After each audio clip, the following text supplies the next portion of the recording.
તબલો.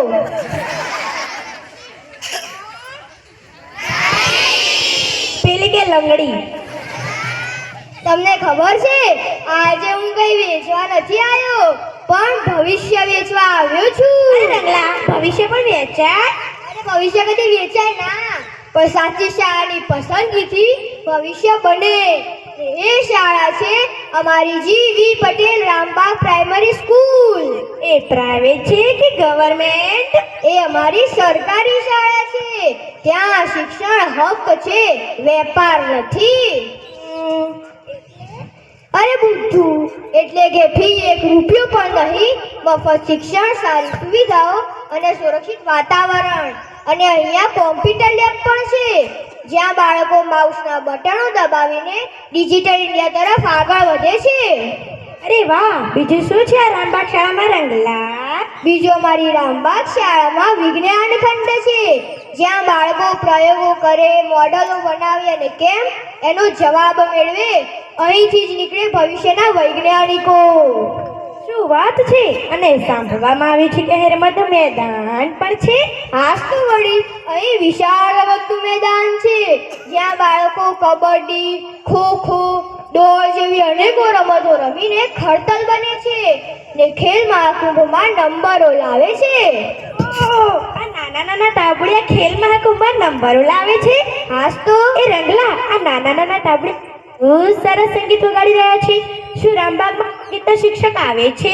હાસ તો વળી, આ નાના નાના ટાબુડિયા સારું સંગીત વગાડે જ ને, કારણ કે અમારી શાળામાં સંગીતના શિક્ષક પણ આવે છે જેમની પાસે આ નાના નાના ટાબુડિયાઓ સંગીત શીખે છે જે કલા મહાકુંભમાં ઝોન કક્ષા સુધી જઈને હજારો રૂપિયાનું ઇનામ પ્રાપ્ત કરે છે.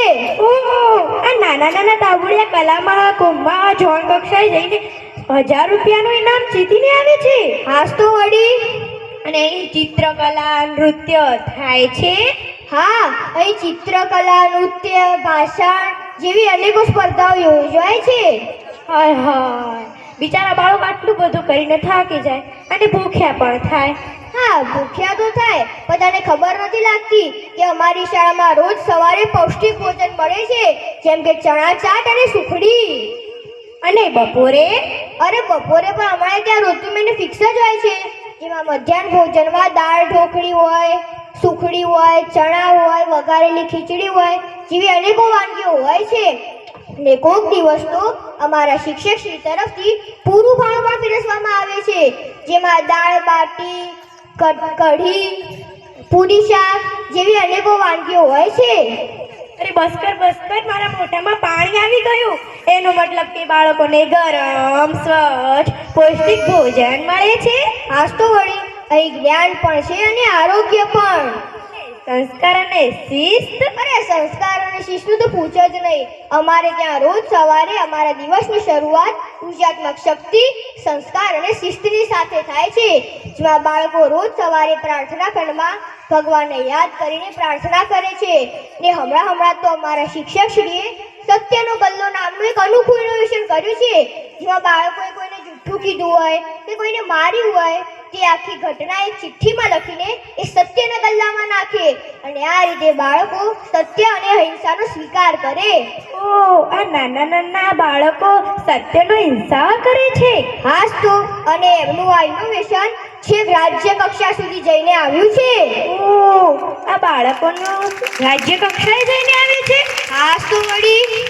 વાલી મિત્રો, બાળકા માટી જેવા છે જેવી શાળાએ. હા, તારી વાત તો સાચી જ છે. બાળકો માટી જેવા જ હોય છે. એમને જેવી શાળા મળે ને એવો જ આકાર મળે. એટલે હવે નિર્ણય તમારો જ છે. તમારા બાળકનું ભવિષ્ય તમે જ નક્કી કરો.